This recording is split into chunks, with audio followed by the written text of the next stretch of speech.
जी बाबा। हाँ, आज girls hostel के सामने ड्यूटी लगी है। बाबा सरकारी नौकरी है, करना तो पड़ेगा ना।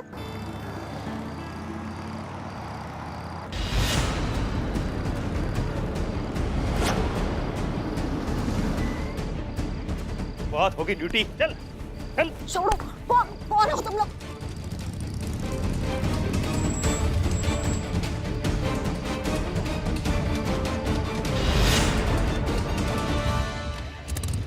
रुको, तुम्हारी तो।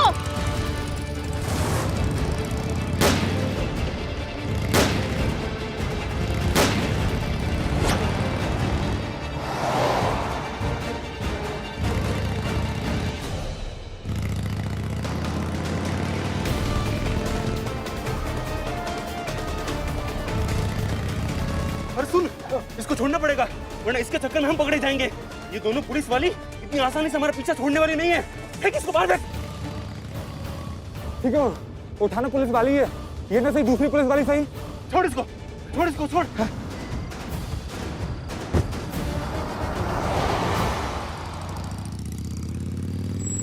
पुष्पा जी उतरिए, उतरिए, जल्दी उतरिए।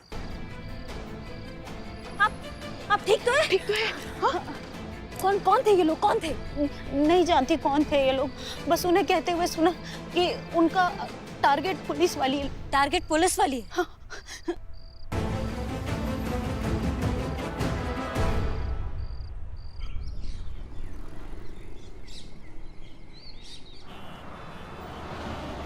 मैं कम इन सर? अरे आइए मिस मलिक। जय हिंद सर। जय। सर आपने बुलाया हमें? हाँ बुलाया था आपको। देखिए ये न्यूज़ देखिए। देश में महिला सुरक्षा एक बहुत बड़ा मुद्दा है। इसके लिए हर संभव कदम उठाए जा रहे हैं। शायद इसीलिए महिला पुलिस फोर्स का गठन किया गया है ताकि महिलाओं की सुरक्षा सुनिश्चित की जा सके। पर अगर उसी महिला फोर्स की खुद की सुरक्षा पर प्रश्न चिन्ह लग जाए तो क्या होगा हमारे देश में महिला सुरक्षा अभियान का? बाबुलपुर की ताजी घटना में ड्यूटी पर तैनात एक महिला कांस्टेबल मोनिका की असफल अपहरण का प्रकरण क्या हमारे देश की महिला सुरक्षा प्रणाली पर एक बहुत बड़ा सवाल नहीं उठाता? आइए देखते हैं क्या कहती हैं कांस्टेबल मोनिका। जी ये सच है, जो भी अपहरण करने आए थे उनका टारगेट महिला पुलिसकर्मी ही थी। मैं नहीं तो कोई और, पर वो किडनैप सर ये सब महिला पुलिसकर्मी को ही करने निकले थे। हम सब जानते हैं कि आप अच्छी तरह से जानती हैं कि महिला फोर्स के लिए महिला कैंडिडेट्स की भर्ती हो रही है। जी सर, हम अच्छे से जानते हैं। इनफैक्ट इस बार का रिस्पांस बहुत अच्छा है।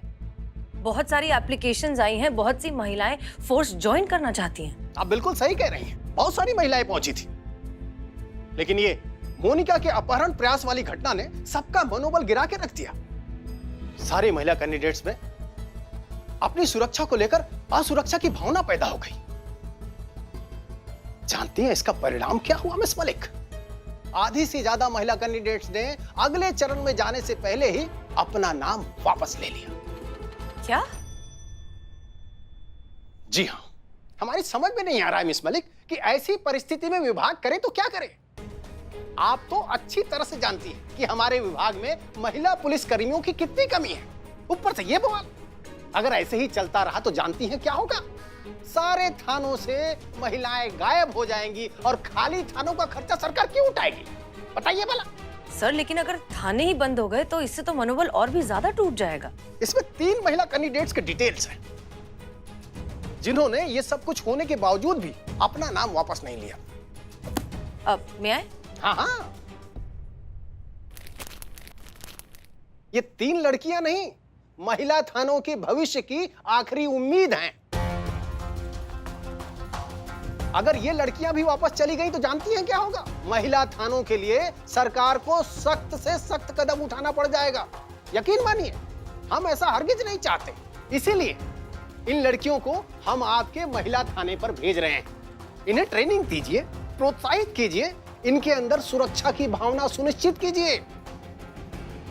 देखिए मिस मलिक, हमें आप पर पूरा भरोसा है, इसीलिए जिम्मेदारी का काम हम आपको सौंप रहे हैं।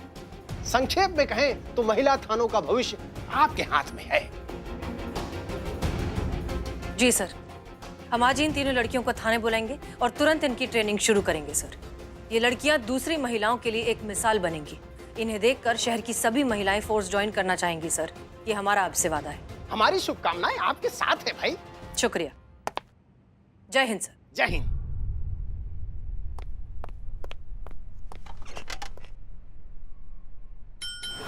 आपके कहने का मतलब है मैडम सर, विभाग ने जो 3 लड़कियां भेजी है, अगर वो यहाँ से वापस जाती है तो हमारा महिला पुलिस थाना बंद हो जाएगा? डीएसपी सर इशारा तो इसी तरफ कर रहे थे। कोई सख्त कदम उठाया जा सकता है। इसका क्या मतलब हुआ? या तो ये थाना किसी मेल पुलिस स्टेशन में तब्दील कर देंगे या फिर थाना बंद कर देंगे। नहीं, फिर ये तो ढकी छुपी धमकी हुई ना। पुष्पा जी, वो डीएसपी हैं, उन्हें धमकी ही देने की क्या जरूरत है? वो एक ऑर्डर पास करेंगे और ये थाना बंद हो जाएगा। हमें लगता है उन्होंने ये एक मौका दिया है हमें, क्योंकि वो भी चाहते हैं कि ये थाना बचा रहे। मैडम सर, मैं दूसरे क्वार्टर में शिफ्ट होने का भी रिस्क ले ही नहीं सकती। यहाँ पे तो चलो वो नल का प्रॉब्लम है ना, दूसरे क्वार्टर में पता चलेगा टंकी नहीं है तो। बाप रे बाप, उफ, ये प्यास भरा मासूम है। संतोष जी, हमारे क्वार्टर में ऐसा कोई भी दिक्कत नहीं है, कसम से। हमारे यहाँ ना चापाकल बोरिंग है, 24 घंटा पानी आता है। थाना बंद होने के बाद क्या करना है और क्या नहीं करना है, ये बात का डिस्कशन है। फिलहाल मुद्दे पर आइए। ये 3 लड़कियां, ये 3 कैंडिडेट्स, इनमें से कोई भी बैकआउट नहीं करना चाहिए। इन्हें फोर्स ज्वाइन करने के लिए इंस्पायर करना है, ताकि आगे जाकर ये लड़कियां शहर की बाकी लड़कियों को इंस्पायर कर सके। ये हमारी जिम्मेदारी है, ये हमारे पास एक मौका है इस थाने को बचाने का, जो हम किसी भी कीमत पर जाने नहीं देंगे। Clear? Clear madam. Okay, Santosh Sharma. हमारी पहली कैंडिडेट आरना अवस्थी, 20 साल की है, मैरिड नहीं है। ये ओरिजिनली बनारस से हैं। करिश्मा सिंह, ये आपके अंडर रहेंगी। नेक्स्ट, आलिया रहमान, 21 साल की है, शादीशुदा है, ओरिजिनली ये लखनऊ से ही है। संतोष शर्मा, ये आपके अंडर रहेंगी। जी, नेक्स्ट। और फाइनली कियारा पनवार, ये भी 21 साल की हैं, मेरठ से हैं और इन्हें ट्रेनिंग हम देंगे। पुष्पा जी। जी मैडम। सबसे बड़ी जिम्मेदारी आपकी है। आप हमारे थाने की सबसे पुरानी और सबसे तजुर्बेदार मेंबर हैं। अगर इन लड़कियों को कुछ भी सिखाने में हम चूक जाते हैं तो वो आप सिखाएंगी। इतने भी पुराने नहीं हैं हम मैडम सर, अभी देखा ही क्या है हमने जिंदगी में। बचा भी क्या है पुष्पा जी? वैसे उम्र के हिसाब से तो हमारी वो तीनों सहेलियां ही हुई ना। थोड़ा हम सिखाएंगे, थोड़ा हम उनसे सीख लेंगे।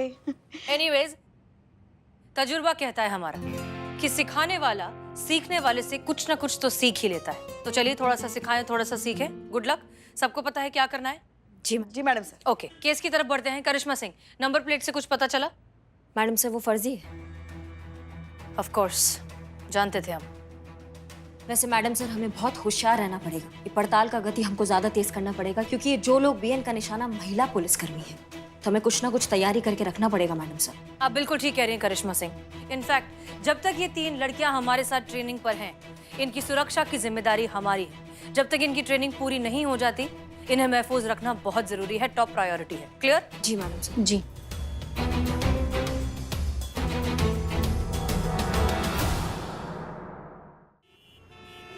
अरे आंख में क्या डालकर चल रहा है कि नो एंट्री का इतना बड़ा बोर्ड दिखाई नहीं दिया तुमको? रॉन्ग साइड में गाड़ी घुसा दिया, छाती पर चढ़ जाओ हमरे।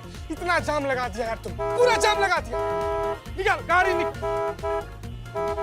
समझ में नहीं क्या करके रखा है? करके चलो अभी आप अब देखो पीछे। अरे भाई रुको, दिख नहीं रहा इतना ट्रैफिक है, क्यों आगे बढ़ रहे हो? यहाँ पे गाड़ी पार्क करोगे और चल के घर पे जाओगे।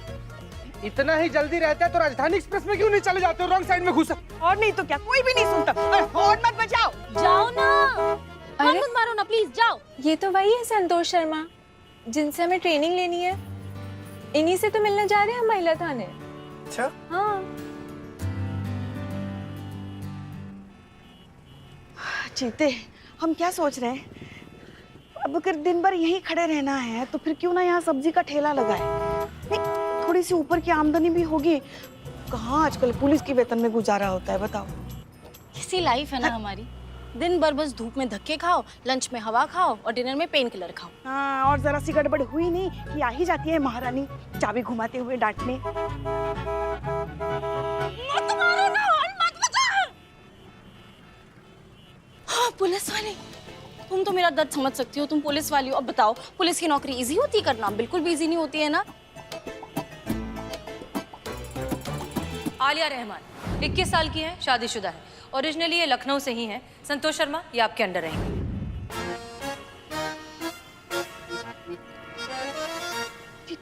मेरी लाइफ का सबसे बड़ा दर्द है मेरे क्वार्टर का नल। पूरा दिन बस काम करना होता है। और पता है क्वार्टर का नल ठीक कराने के लिए कहूँ ना, संतु संतु तो सरकार क्या कहता है कि बजट नहीं है उनके पास क्वार्टर का नल ठीक कराने का। आप बताओ इजी होती है? आपको इजी लगती है? बिल्कुल भी नहीं लगती ना। आप ही मेरा दर्द समझ सकते हो। धूप में इतना संतु, काम संतु, करना पड़ता है, तुम्हारा पूरा फोन दिन बज रहा है। चिक ड्यूटी पे है ना, रहने दो। नहीं फोन शायद मैडम सर का हो फोन। अरे बात तो कर, बात कर। संतु जी अपने मासूमियत पर ब्रेक लगाइए। आप जिस लड़की के सामने पुलिस वालों के नौकरी की बेइज्जती कर रही है ना, ये वही लड़की है जिसको मैडम सर आपके पास भेजी है ट्रेनिंग के लिए, आलिया रहमान।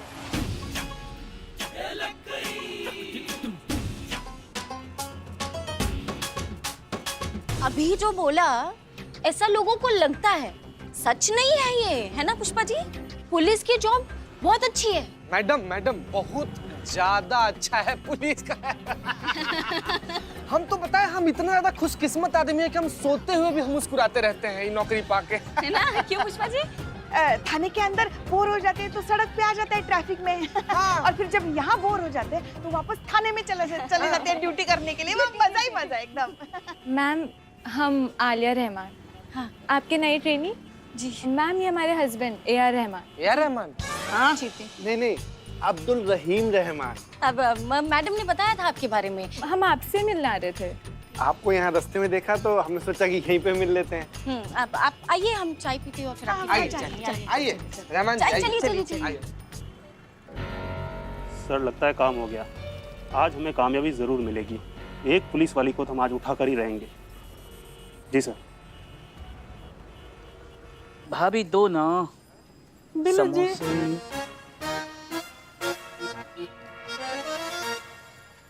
चिपक गया।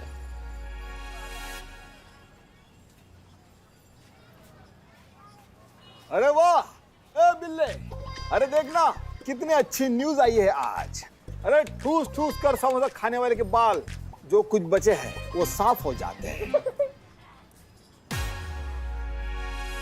आते कैसे हैं? सबको अभी पेपर पढ़ना है जब हम पेपर पढ़ रहे हैं। जहर दो। भाभी एक और दो ना। क्या चाहिए तुमको? चाय। ए बिल्ले, अरे तुझे क्या लगता है, अरे इस थाने में जो एक लड़की आने वाली है ट्रेनिंग के लिए, उसकी आइडल कौन होगी और वो किसके जैसी बनना चाहेगी? कोई शक ही नहीं, 100% मैडम सर की तरह ही होंगे। हाँ, अपने थाने से डंडे हट जाएंगे, फूलों की दुकान सजेगी और पिटाई की जगह मिठाई होंगी। वाह, हर तरफ जज्बात और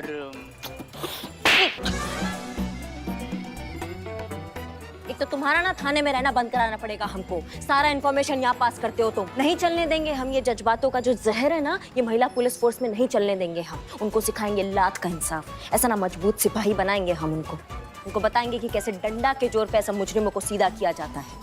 हाथ जोड़कर नहीं, हाथ तोड़कर।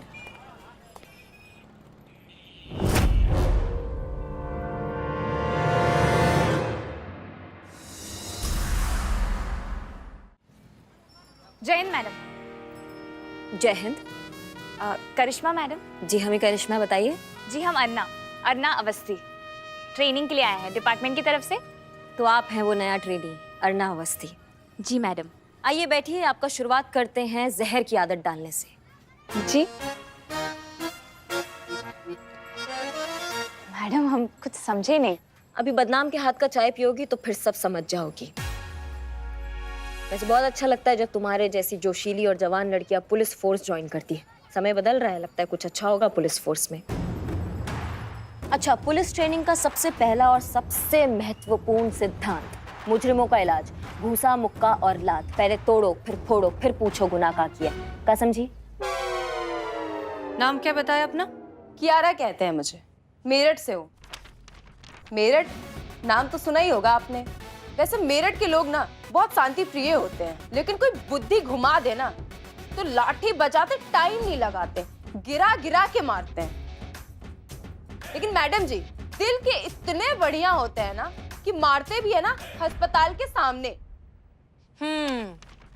तो कियारा, तुम्हारा ट्रैक रिकॉर्ड तो बहुत अच्छा है, हर जगह नंबर 1, इम्प्रेसिव। तो फिर एक बात बताओ, हमारे देश के कुछ एरियाज का क्राइम ग्राफ इतना बढ़ा हुआ क्यों है? लाठी नहीं बजाएंगे ना वहां पे ठीक से। हमारे यहाँ ना एक पुरानी कहावत है जी, जिसका लाठी उसका हुक्का, जिसका हुक्का उसका सिक्का। मतलब लाठी वाले का ना राज चलता है इस दुनिया में। ऐसी जगह ना पुलिस को दबा के लाठी बजाने चाहिए इन मुजरिमों पे, अपने आप सब ठीक हो जाएंगे। ओके, लेकिन हमारे विचार इस मामले में थोड़े से अलग है। हमें ऐसा लगता है कि जज्बात से असली सुधार लाए जा सकते हैं। किसी भी इंसान के अंदर जाकर उस इंसान को अगर बदल दिया जाए जज्बातों के जरिए, तो उसकी बुराई अपने आप खत्म हो जाती है। Problem solve. हम भी तो वही कह रहे हैं मैडम, इन मुजरिमों को तोड़कर दोबारा बनाने से ये इंसान बनेंगे। तो तुम्हें नहीं लगता कि पुलिस को थोड़ा सा जज्बाती होना चाहिए? जज्बात का अपना असर है। ओ, ये लीजिए बदनाम स्पेशल चाय। पियो।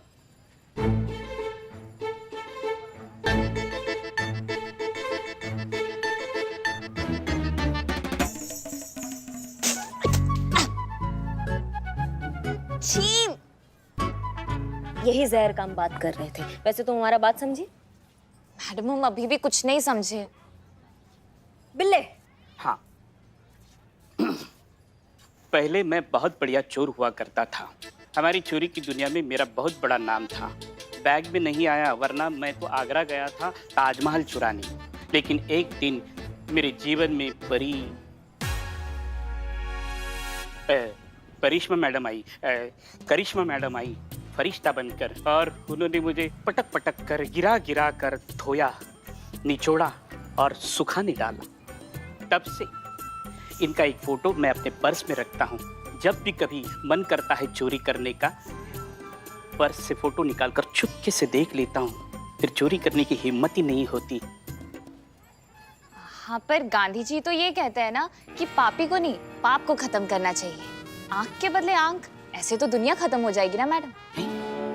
हमारा तो ये मानना है कि अपराधी को अगर सुधारना हो तो उसकी अंतरात्मा की अशुद्धि को खत्म करना चाहिए, उसे प्रेम करना सिखाना चाहिए, उसे जीवन का मूल्य सिखाना चाहिए, है ना मैडम?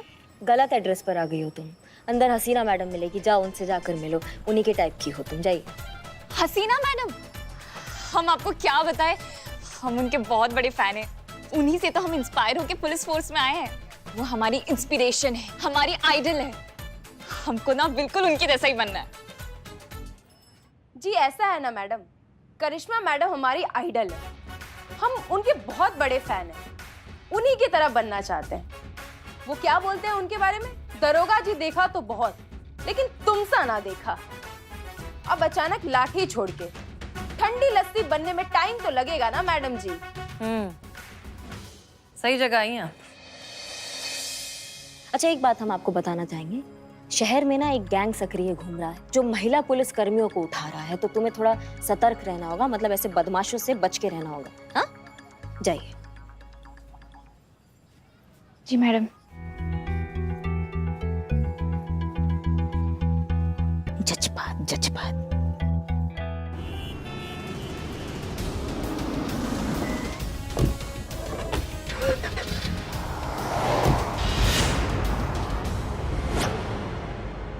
अमरनाथ बेटे, तुमको पता नहीं तुमने किसको पकड़ा है।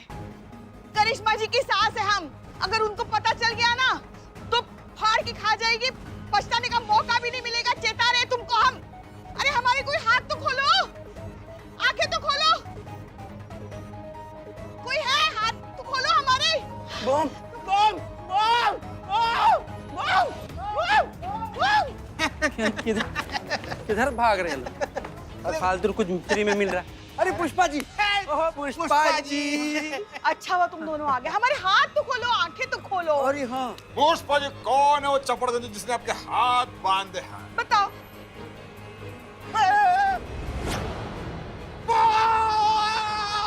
अरे पुष्पा जी क्या हो गया? यार देख के भागे फालतू। बदनाम तुम भी शुरू हो गए। अरे हम तो तुम्हारी छोटी बहन की उम्र के हैं। बॉम्ब क्या कह रहे हो हमें?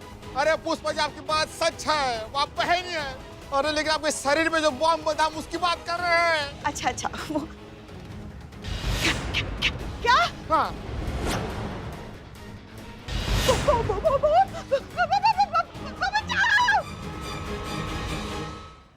संत आई हेल्पर। आइए, मैं आपका हेल्पर हूँ। पुष्पा जी किधर हैं? पुष्पा जी दिखाई ही नहीं दे रहे। पुष्पा वो उनका अपॉइंटमेंट था ना। कौन सा अपॉइंटमेंट? कैसा? एक सेकेंड, कुछ हुआ है पुष्पा जी को? झज्जू के पास। झज्जू कैसा डॉक्टर है? हमने तो नहीं। कैसा डॉक्टर है ये झज्जू? डॉक्टर नहीं, झज्जू गोलगप्पे वाला। हाँ, वो गोलगप्पे खाने गई है क्योंकि आज आलू टिक्की फ्री मिल रही है इसलिए। बताओ, गोलगप्पा खाने के लिए भी अब पुष्पा जी अपॉइंटमेंट लेती है। फोन करो पुष्पा जी को, तत्काल में बुलाओ। बोलो मैडम सर ने उनको तत्काल में बुलाया। फोन करो, जल्दी करो। पर मैडम सर ने कब बुलाया मैडम? अम्मा झूठ बोलना है, झूठ बोलकर उनको बुलाना है। बहुत बड़ा बात नहीं कह दी है तुमको। बुलाओ आप। पर मैडम, गांधी जी कहते थे कि सत्य, अहिंसा और प्रेम जीवन का मूल मंत्र होना चाहिए, और हमारा अनुभव कहता है कि हमें सत्य का ही साथ देना चाहिए। मैडम क्या है ना कि आपका जो मूल मंत्र है ना उसको थोड़ा पीछे छोड़ दीजिए। क्या है कि पुष्पा जी को बुलाना है और उनको बुलाने के लिए साम दाम दंड भेद सबका इस्तेमाल करना पड़ेगा, तो फोन कीजिए। और वैसे भी महात्मा गांधी बहुत महान व्यक्ति है। आजकल कहाँ उनके जैसा लोग होते हैं। पहले का टाइम कुछ और था और अब का टाइम कुछ और है। तो अपना काम कराने के लिए ना थोड़े बहुत झूठ बोलने पड़ते हैं। हाँ हाँ, बोल रही हूँ। कब बोलोगी? क्या बोलना है? 100% अग्री करती हूँ आरना जी से। बिल्कुल सही कह रही है ये। Thank you. सत्य और ईमानदारी, यही तो दो तरीके हैं जीने के। हमारे पुलिस फोर्स का भी तो पहला स्लोगन यही है ना, सत्यमेव जयते। जान छूटे तो छूटे, ईमानदारी का दामन ना छूटे। मैडम मैडम मैडम मैडम क्या हुआ? पुष्पा जी बोल यार। पुष्पा जी को क्या हुआ? पुष्पा जी को कोई बम लगा दिया है।